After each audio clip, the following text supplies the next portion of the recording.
Hi, I'm Max Keiser. This is the Keiser Report. Have we hit peak Bitcoin? Stacey? That is a good question because, more and more billionaires around the world are getting into Bitcoin. Massive sort of asset management companies like BlackRock are getting into Bitcoin. So Max Keiser, this week you tweeted a serious Bitcoin shortage is developing as supply on exchange dries up. Prices will start gapping higher, looking for sellers. What do you mean by this, Max Keiser? Well, remember the old peak oil or peak gold arguments that we are running out of oil or we're running out of gold. That, of course, is not true. But in the case of Bitcoin, because it is absolutely scarce and because the demand is approaching infinity, we are potentially hitting peak Bitcoin where it will become increasingly impossible for the average mom and pop to acquire Bitcoin because all the 900 coins per day that are generated through mining will be sucked up by the institutions and it'll never hit the market.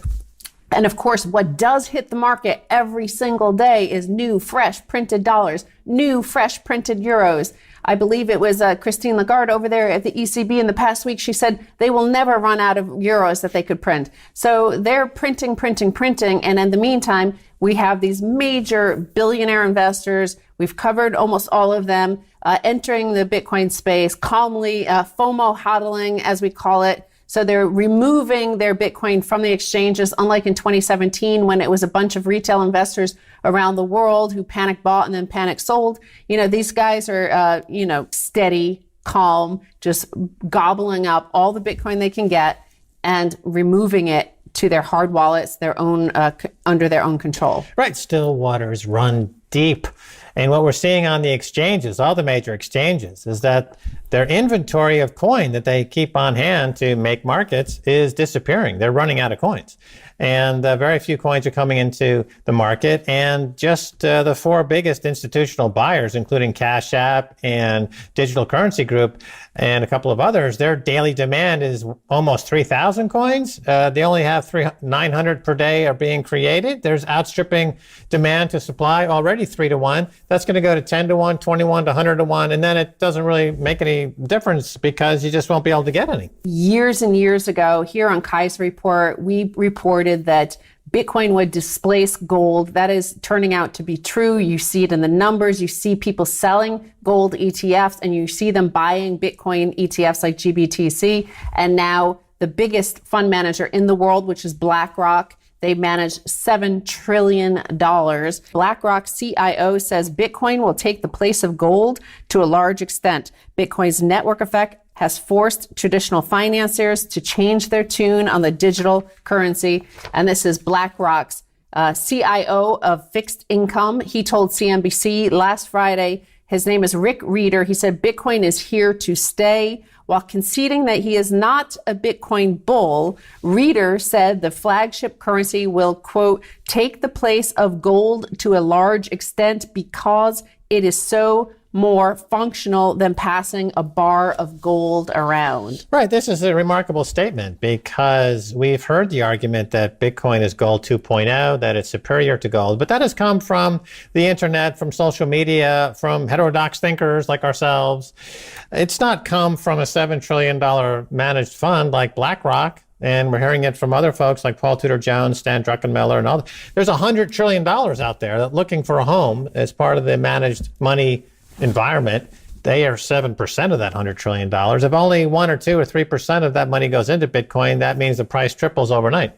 So I'm going to ask you a question because I want to try to elicit an answer that you gave to me on the Magical Crypto Conference VR special this weekend about BlackRock. I asked you about the fact that BlackRock is the #1 company to reference your patent on virtual specialist technology. So what do you think about how that applies to virtual currencies, digital currencies, cryptocurrencies, Bitcoin in particular, and perfect prices?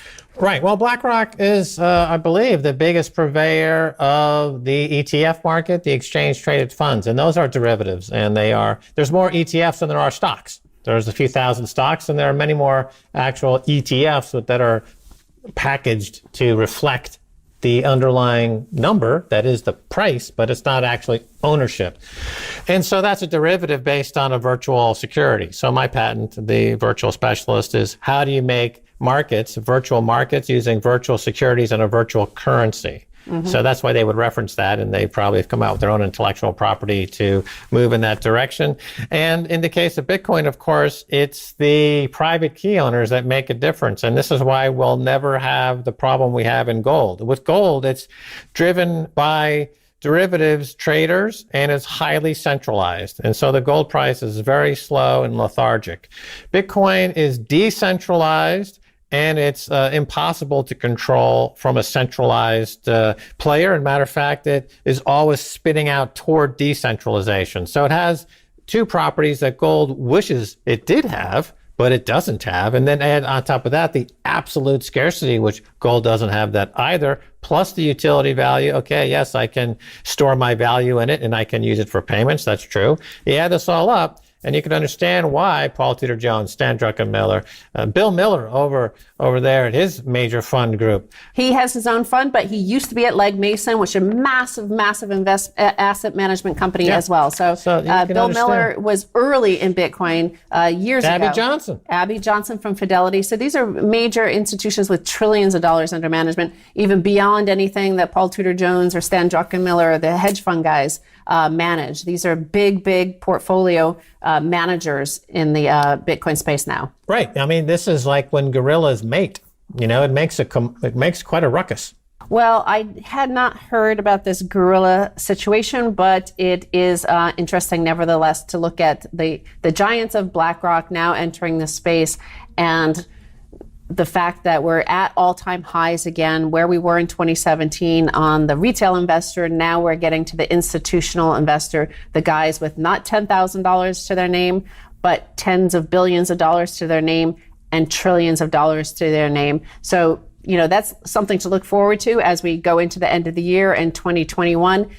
We did mention in a recent episode that Citibank itself is now saying that they believe Bitcoin will go to 318,000 by next year. And a lot of people will say, oh, that's ridiculous because who has 318,000? Well, these guys have 318,000. They have several $trillion. $318,000 is like a lunch tab for them. Right. Remember, Bitcoin is the black hole of money, and it sucks everything in. All fiat money will be sucked in by Bitcoin. Gold pricing will be sucked in by Bitcoin. All stores of value will be eclipsed by Bitcoin. Everything in the planet Earth will be priced in Bitcoin as we head into hyper-Bitcoinization. The Mona Lisa will be priced in Bitcoin. Fabergé eggs will be bought and sold in Bitcoin. And it'll be the most sought after commodity in the multiverse.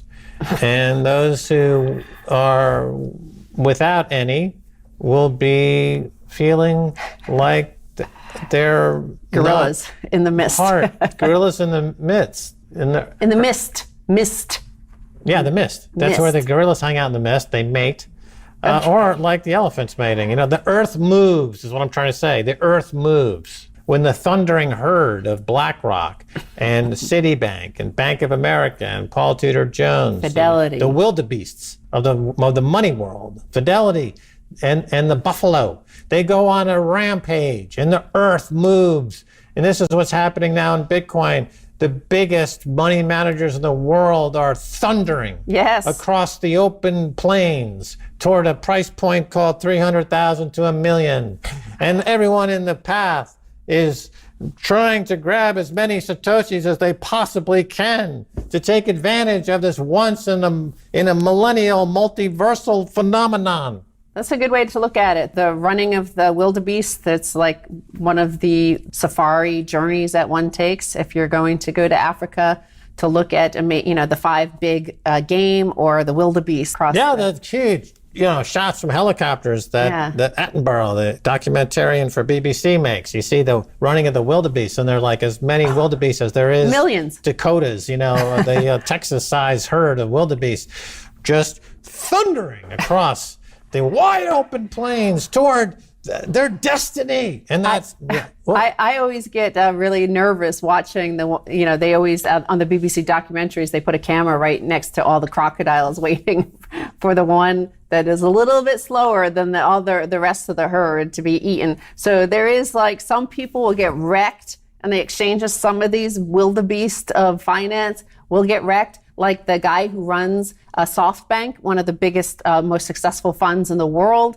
Remember, they lost a lot on Airbnb, not Airbnb, but WeWork, and they made a lot up on other sides. But they got out of Bitcoin, and the guy said because he couldn't stand looking at Bitcoin prices anymore, his position he sold is down. He lost basically 130 million by selling too early, but he said he couldn't get over looking at the price. Yeah, I'm familiar with the type. So this is a guy who's allergic to success, right? So he could have taken the easy trade and bought Bitcoin and made billions of dollars. But instead, as we know from the fine journalism from the financial press of the Wall Street Journal and the Financial Times and other outlets, he has been bullying his purchase of NASDAQ-listed stocks in an attempt to artificially boost their price beyond what you would normally expect in a supply and demand environment, and using options as well to enhance those bullied returns. This is like poetry. Yeah, this is the way that poetry works. This is it. And